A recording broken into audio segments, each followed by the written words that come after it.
With the new year comes a whole host of new traffic laws that impacts drivers, pedestrians, cyclists, even scooter riders. And joining us right now is Justin Foraker with the Central Division CHP. Thank you so much for being here and going down this massive list. You showed me it's a whole booklet of new laws for 2019. Stephanie, there is a ton of new laws that came out, and it's amazing. Each and every year we get a legislative update, at the CHP office, and it's just amazing how many laws are either changed or added or even some taken out. It's very interesting, actually. Well, let's start off with the gender identification on driver's licenses. This is something new that drivers can go in and update if they so choose. Absolutely. So we've in the past had either male or female as the sex that was available to identify yourself on your driver's license or ID card. Now, if somebody wishes, they can go in and choose the non-binary option, which ends up putting an X on the driver's license or ID card, which allows them to identify that way. Okay, so that's definitely a change. Let's talk about the DUI ignition locks. This is if someone is convicted, this is something that they are required to have, or how does this work? Yes. And what's the change? So here's the change. So ignition interlock devices are like a small breathalyzer that's in your car that you are required to have no alcohol on your breath at all in order to start your vehicle. So they would blow into it? Yes, they blow into it in order to start it, and then once you're operating the vehicle, you have to do it continuously. There'll be different times throughout the drive where it asks you to do it as well, right? So here's the change. So the law mandates now that any repeat DUI offenders, so anybody that's had more than one, or somebody who has a first DUI but injures somebody in that, gets in traffic collision. Much more serious incident. Absolutely. Is now going to be required to have one of these interlock ignition devices put into their vehicle for 1 to 2 years. And this is longer than what the previous laws had required. Yes, it's much longer. So typically it could be anywhere from like 3 to 6 months for somebody, especially for a first-time offender. And the thing is that, you have to rent these devices, so it also adds to the cost of that DUI, which is already very high cost. All right, so this is not something that the state pays for or some other agency pays for. You have to pay for it if you're required to get that. Absolutely. I have to ask about this because, it obviously sounds like a good thing to prevent, another horrible accident or some incident from happening, but can that individual, what's to prevent them from just driving another vehicle that doesn't have that? Nothing. Okay. Nothing. So they just have to be responsible. They have to be responsible. This is just one of those options the court has to help create a better habit, a better,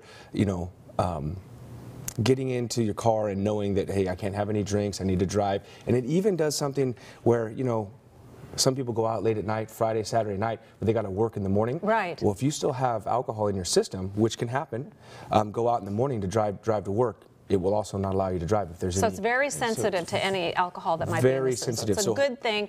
Now folks are going to be required to have them longer, so hopefully that'll prevent other tragedies from happening.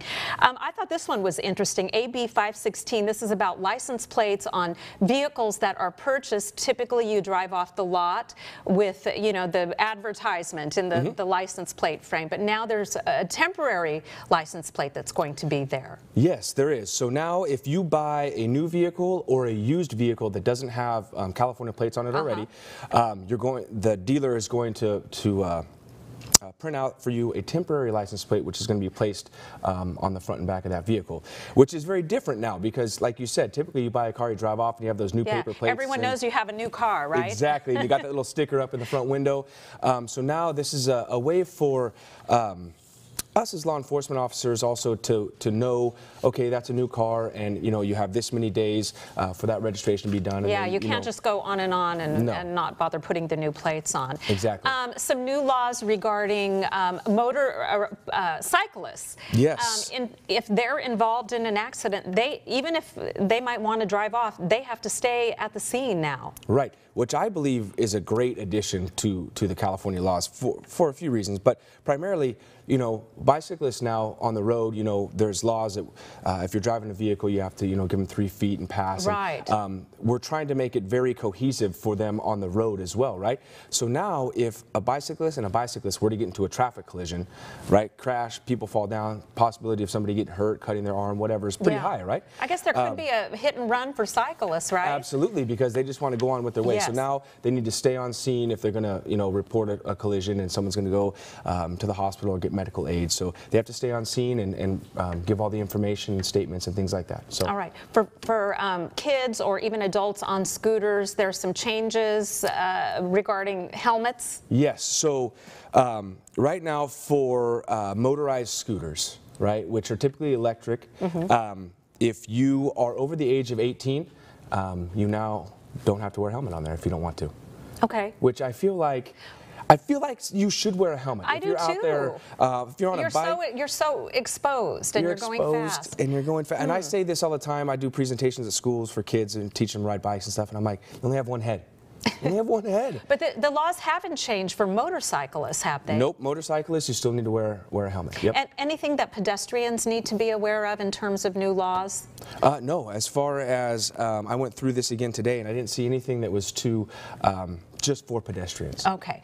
Anything else that we haven't touched on that you think is important for our viewers to know about? I do. I want to talk about real quick the Put Some Helmets on Those Kids Act, which I am a huge proponent of people in general wearing helmets. This is for under the age of 18. This is for under the age of 18.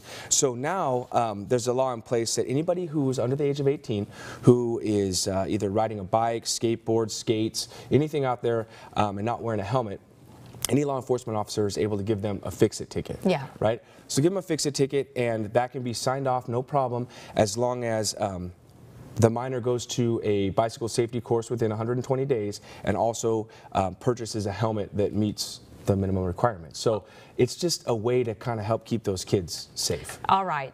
All good stuff. Justin Foraker with the CHP Central Division, thanks so much for being here, and we'll be right back.